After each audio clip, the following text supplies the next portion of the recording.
going to give it a second.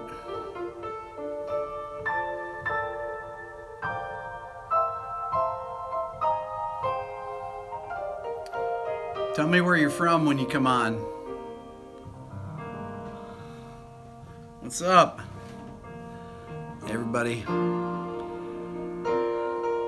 Jimmy.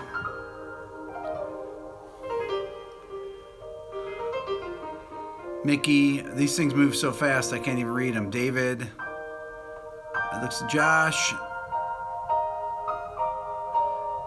Chicago, Christopher. Serbia, Jim.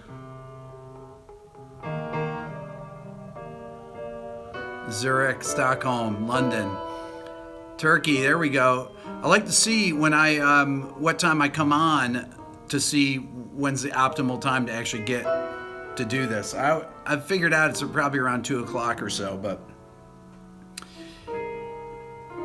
anyways. So a lot of big stuff happening.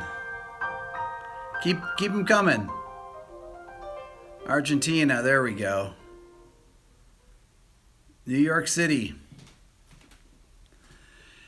Okay, I got some announcements. Positive harmony. That was my title today. You're probably thinking, what is positive harmony? I've heard of negative harmony.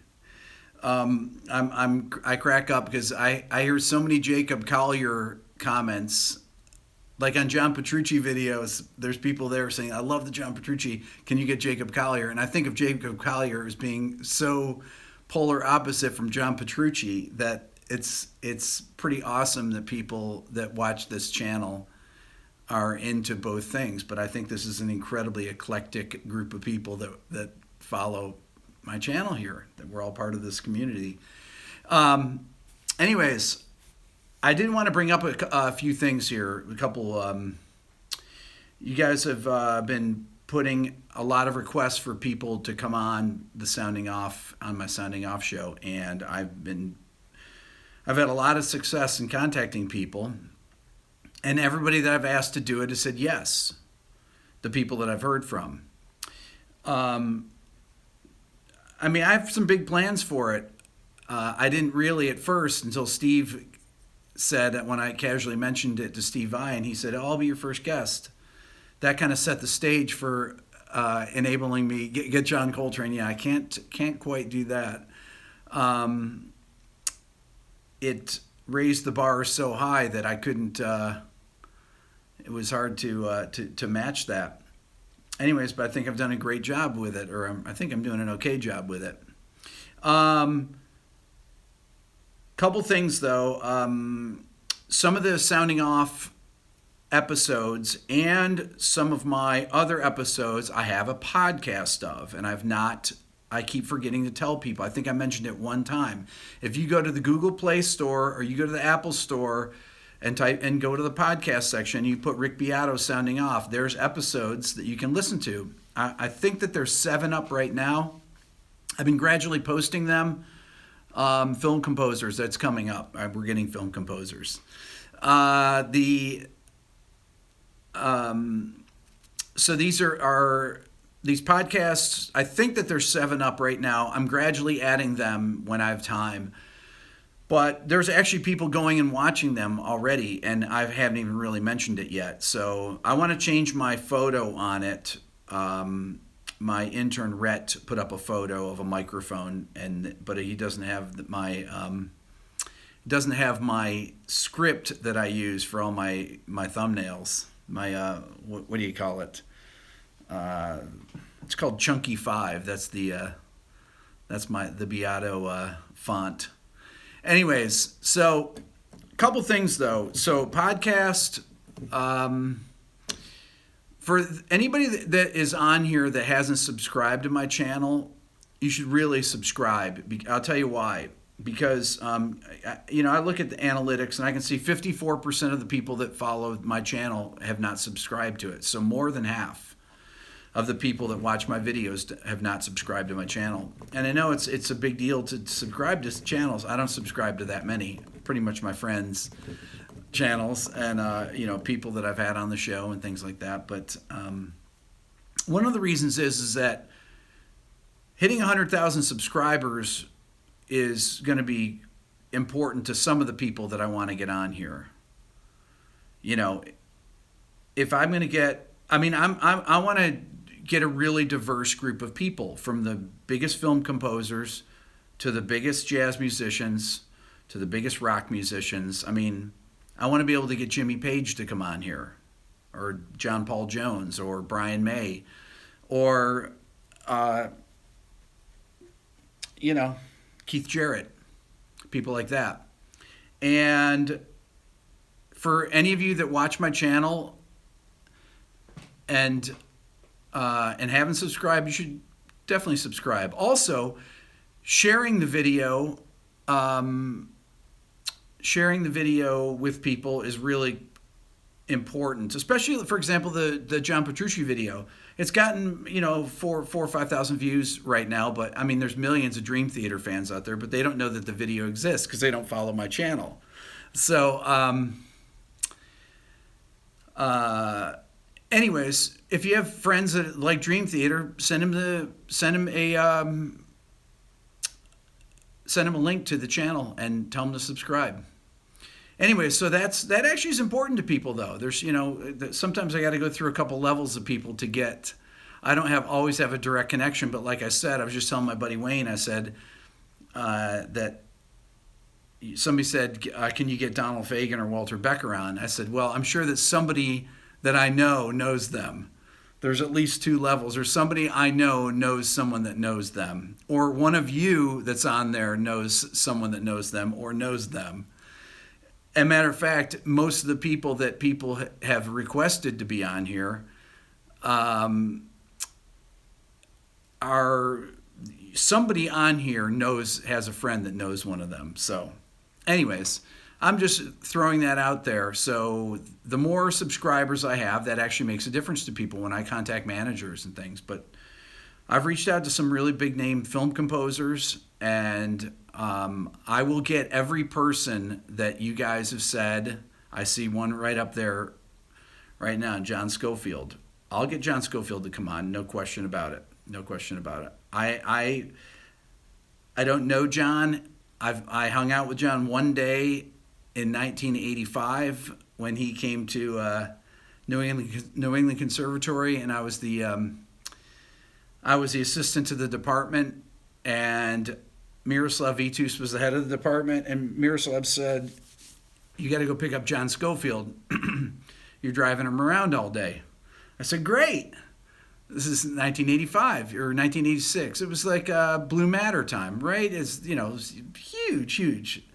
So I went and picked him up from the airport. That was my job. Any big musician that came in, any big jazz musician that came into New England, I got to go pick up and hang out with all day. So I picked up John, and he had his guitar with him, and we drove into town, and he wanted to go to Berkeley. So I think he wanted to visit somebody there. He said, I need to stop in Berkeley for a minute. And I'll just remember, I said, okay, cool. So I was carrying his guitar around for him. And he walks in the lobby there, and it was like, Paul McCartney walked in or something right then. Imagine Berkeley in 1986. Blue Matter was out. Schofield had played with Miles already, and he walks in the lobby looking around. And then he came to NEC and played and hung out all day, and I drove him back to the airport later that night. So that's the only time I ever met John, but I'll get him on the show for sure. I was thinking about this as well, that one of the few things about this, one of my friends was pointing out that, and I never really thought about this, that you don't really get to see interviews with people for, 45 minutes, an hour. They just, it never occurred to me. I had this model in my head of the Dick Cavett show from the 1960s and 70s. If you go back and watch the old episodes, you see Jimi Hendrix on there.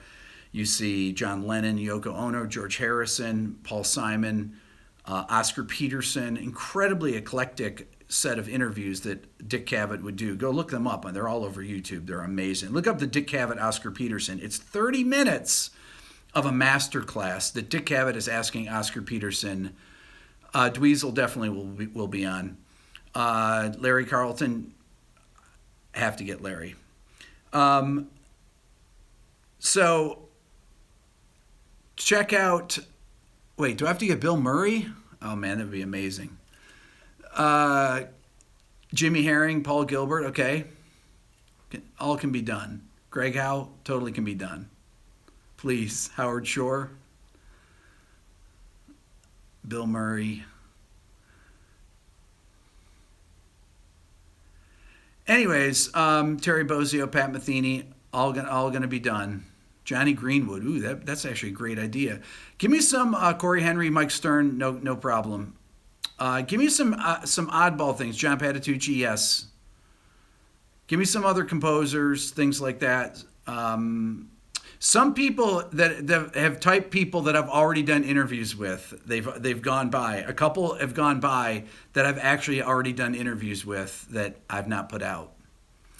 So I have about I have I think 4 interviews right now that I have not put out yet that I'm have to finish editing. I'm trying not to put too many out at one time because I want to put more of the regular videos out there. So it's really helpful though. The one of the Dylan, one of the people, Dennis Chambers, came from a guy named Skip that follows my channel here, and Skip is one of Dennis's really good friends, and that's the reason that Dennis was on. And Dennis is friends with Victor. Obviously, they played together, and Victor knew Dylan's videos, so he said Dylan's dad. He referred to Dennis, and Dennis hooked me up with Victor. That's how that happened. So people are saying, how did you get John Petrucci on? And that was a thread that I was on. Was another person that follows my channel that named Jay, and Jay looped me into a thread, an email thread with a bunch of guitar players, and introduced me. And Steve Vai was one of them. John Petrucci was another. Steve Lukather, I believe, was in it. Steve Morris was in it. Jay Graydon. Jay is a phenomenal guitar player. Played the solo on Peg from Steely Dan, if you guys know that. It's an incredibly good solo. I want to get Jay on for sure. Jay lives in L.A. and has exact opposite hours of me. Anyway, so that's the subscriber thing. Tell your friends about the channel. Get them to subscribe. People that are music lovers. I'm at about 75,000 subscribers now, and I hate to talk about stuff like that because it's I don't know, tacky, but it definitely make a difference between having 100,000 and 75,000. No question about it. I mean, we'll get there anyways in probably 2 months or so, but the sooner the better as far as getting people.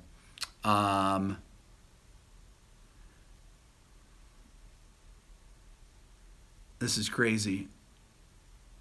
Walter Becker would be amazing. Yeah, if somebody knows these people, all you got to do is let me know. I'll reach out to them. Every single person that I've reached out to has said yes. So there you go. Trying to think what else. So podcast, share the video, subscribe.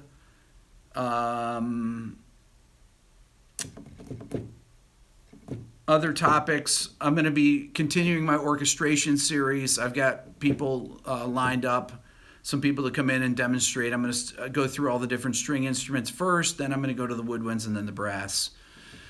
Go through, demonstrate all the instruments, do episodes on those. I'm going to start getting more into, we're going to talk about serial music. We're going to talk about counterpoint and arranging. And I've got some orchestrators that I've reached out to, ones that have orchestrated big, huge movies. So I'm hoping that comes to fruition. But these are the big time people that work on all the big movies. And these are kind of the unsung heroes of the music business that don't get, their names barely make it to IMDb, or you'll see them on a score if you happen to be in the scoring session. But other than that, you you don't even know. Some Hollywood films will have 5 orchestrators that are working on them. People don't even realize that a score for a Hollywood movie, a 2-hour movie, can be, you can have an 800-page orchestral score, and it's pretty unbelievable when you have them. I have a bunch of scores that I was given, that I'm trying to figure out how to use to make videos of, since I can't play the music, or I don't know what music I can get away with. So anyways, I obviously have gotten away with playing certain stuff, John Williams, for example, but I've only played short clips. And one of the John Williams things I did, I couldn't get through. So that's one thing. Another thing I wanted to talk about is I'm thinking about doing a workshop. And I kind of wanted to get feedback from people about doing a workshop, maybe a 2-day workshop. I thought about doing one in New York, one in LA, maybe one in London, something like that. One in, just some place in Europe, and doing a couple of 2-day workshops. If anybody has any suggestions on that, let me know about that, because that would be cool. Or maybe do one here in Atlanta, so I don't have to go anywhere. If people are interested, let me know. You can write me, or you can write in the comments section here. Remember, these comments don't get saved from this. These comments are erased as soon as I stop the video. Everything you guys put in here that you're suggesting, I don't see. So you have to wait till it's done and put them in the comments, which is why I'm going to do a short video right now. But anybody that's on here right now that hasn't subscribed to my channel, subscribe now, and tell your friends to subscribe if they watch it, if they've watched any episodes ever.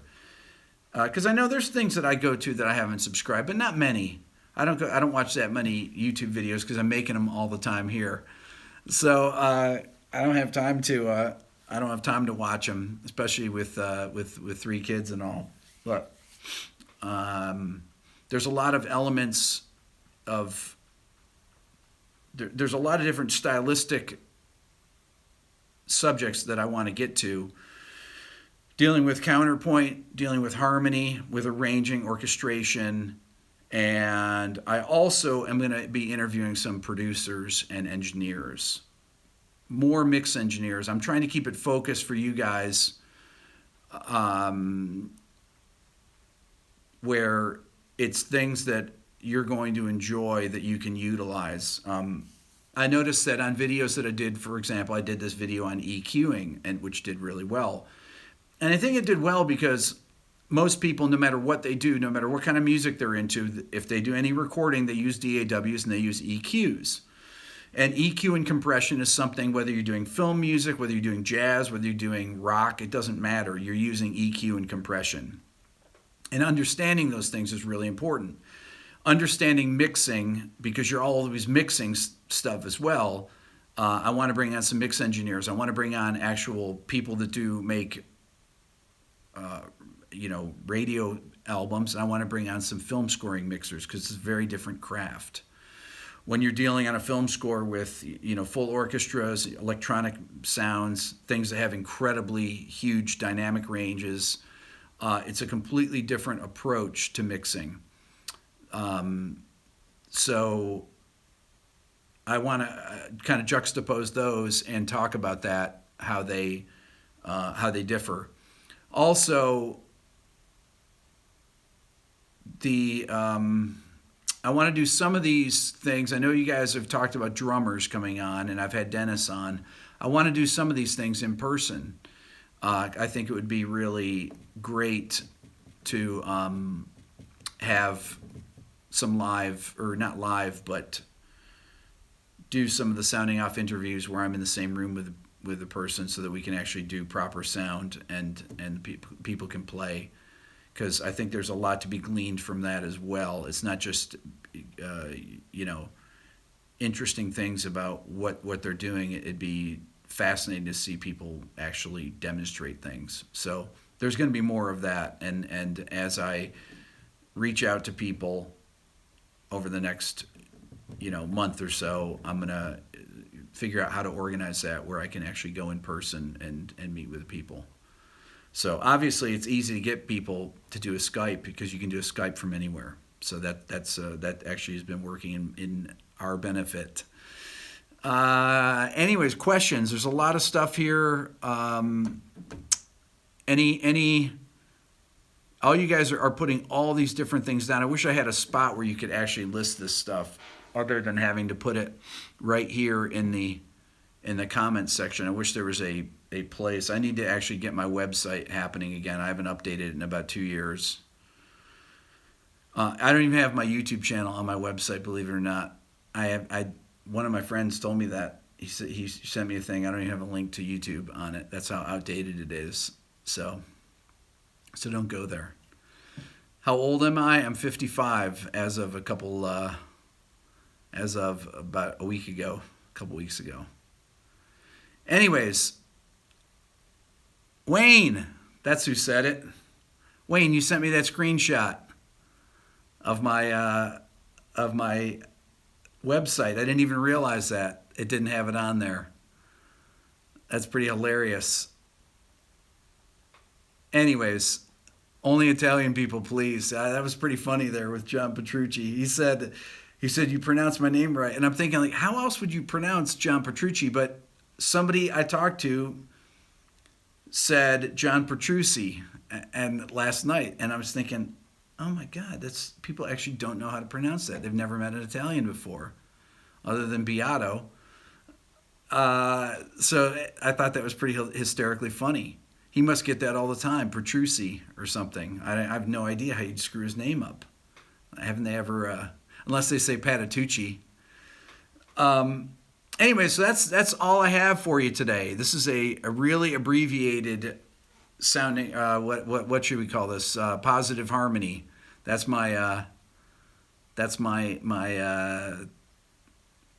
fake title there. You always have to come up with a title for these. I mean, normally I'm actually delivering information, and some people have been making fun of my Kubrick-esque framings on some of the live videos. Well, you can't. Wait a minute. Is this the right way? Let's see. Is this my right hand? Yeah, this is backwards. Is this backwards to you guys? When you're seeing this, is this backwards? I'm trying to think. This is my right hand, so this is backwards, right? It's left for you. Okay, so that's why when you film off the front of the iPhone with an iPhone 7, it actually films it correctly.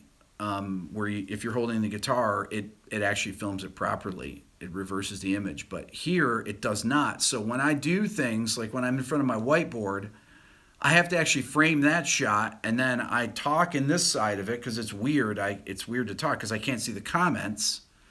And then I have to go and stand in front of it. I don't have anyone here helping me, and I don't know if it's framed or not. So that's kind of what. Do I like AC/DC? I love AC/DC. Why is that? Positive harmony. Do I think negative harmony is bull? We need to have Jacob Collier on, and we're gonna do a whole show on negative harmony and positive harmony and the Who. We're gonna talk about the Who. Anyways, can I get Slash on sounding off? That would actually be really cool to have Slash on. All right, well, that's it. So remember, my podcast, tell your friends to subscribe. If you guys are watching this and haven't subscribed to my channel, click the subscribe button right now. Okay, don't come, it's really important for other people to see. I know we're going to get to 100,000 anyways. It doesn't matter to me. But it matters to people that are considering coming on here. So, and also sharing the videos gets it out there. If you know people that like Dream Theater, 5,000 views the video has now, it should have 30,000 views. It's just that people don't know to come to my channel to see an interview with John Petrucci, or Steve Vai, or Victor Wooten, or Dennis Chambers, or Ide Nesson, or any of the people that I've had on. People don't know. They don't associate my channel as an interview show. I didn't either until about 5 weeks ago. So, anyways, so sharing the video actually affects the algorithm because Google tracks these things. If you send an email with a link to it, and people receive it and they click on it through that, somehow they track the analytics for that on shared videos, I think. Or maybe it might be with a share. I think it's with a share button that's on the mobile app, or the share button. That's where it is, or the share button on YouTube. That's how they track it. They track it if it goes to an email from a share. It's not if you cut and paste it. You have to actually hit the share button on the YouTube video on your phone or on the actual video, and then you choose to email it or send it some other way. Another thing you guys can do, if you guys are on Reddit, Reddit is a huge driver of YouTube. I don't ever get on Reddit. I don't know anything about Reddit, but I'm sure some of you guys must get on Reddit. Anybody get on Reddit ever and talk about music stuff?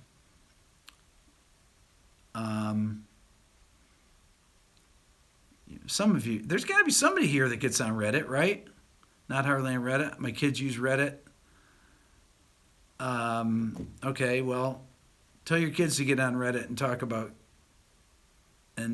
about my channel here. Anyways, my kids use Reddit. That's hilarious. I actually have friends that say the exact same thing. My kids use Reddit. All right, that's it. That's all for now. Please subscribe here to my Everything Music YouTube channel.